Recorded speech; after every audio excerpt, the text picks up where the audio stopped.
In 2005, the G8 cancelled the debts of some of the poorest countries in the world. We were led to believe, after all the Live 8 concerts and media coverage, that debt forgiveness was a benevolent act and a great step forward in the fight against poverty. But was it? We visited Ghana in West Africa to find out what debt relief really meant for people on the receiving end.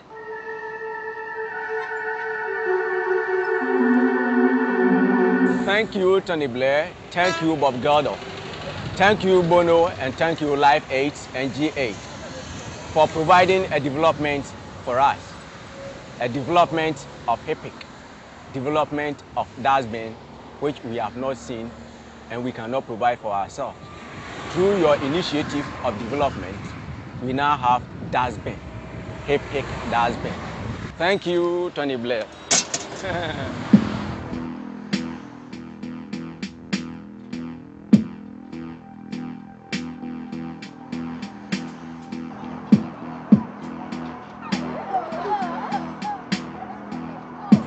What has the G8 done? The G8 has said that they are going to wipe off 100% of our debt. Now, what they're telling us is that you owe us so much.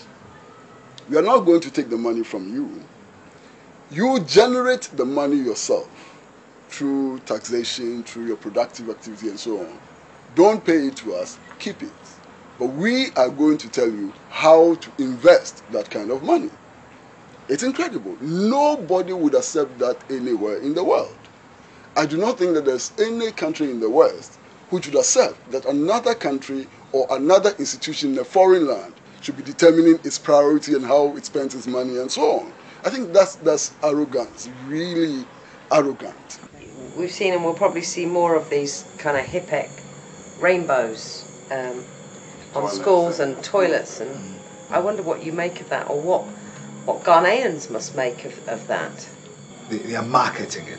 The outcome we see, which is a toilet, a school, emblazoned with HIPIC fund, gives the impression that, you know, we're getting something for the pay.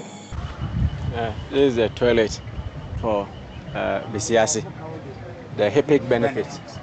We have two of this. We're given for 27,000 people. Yeah. This is a waterless toilet, blah, blah, blah. There's an EnviroLoo cleaner. Then you clean the toilet with a damp toilet brush. Hello. I'm actually a caretaker here with my husband, and I keep the place tidy. Has she been given any of the Enviro cleaner and the toilet brushes to clean the toilets? Has she been given the materials? I just threw some ashes there, and I use my my broom to just clear the place. HIPIC paid her to do that. Nobody pays me. We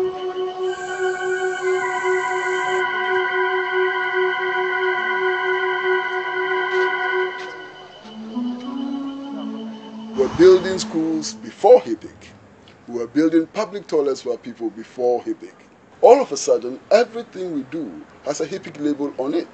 There's certain pretension, you know, and that pretension runs throughout, that other people know our problems better than we do, and I find that really repugnant, really extremely repugnant. The international financial institutions had so much influence in whatever was finally accepted as the development agenda for the country.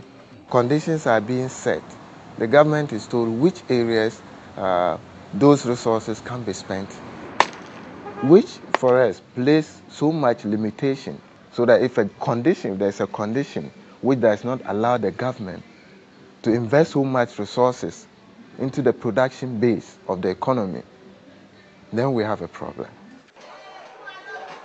If you dictate the pace of development for an individual or a country, you'll be missing the point, because I know what goes inside me. I should have that independent mind to prioritize my things, come to you and say, guy, I need help. Can you help me? If you can, you say, okay, I can help you. If you can't, just leave me. But to say, okay, I'll help you, but then you have to fulfill A, B, C, D, and D, it ceases to become more or less like a help or aid. then it becomes an idea of enforcement and surveillance, because then you are going to monitor me to see whether I'm actually doing what you want. If you cannot develop agriculture, then even your capacity to create jobs, which generates incomes, is lost. Okay, so are we getting this? This is Chicago Stars. American rice. Absolutely. I mean, we produce rice in Ghana, but you see, there is none here.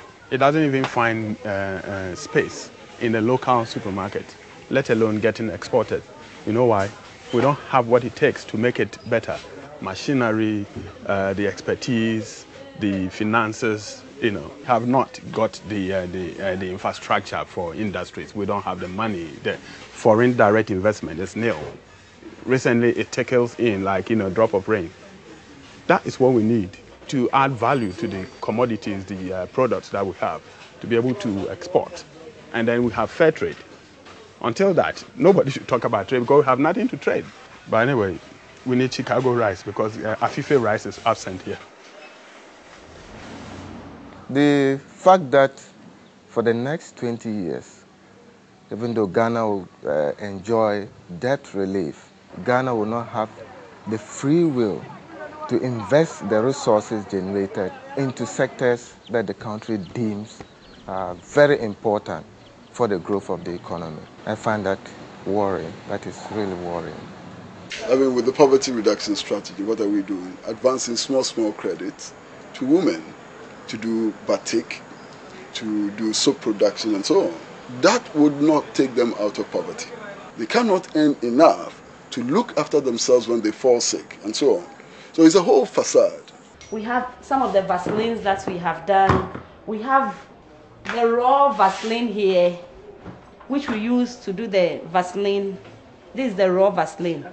They take it here on credit and commission base.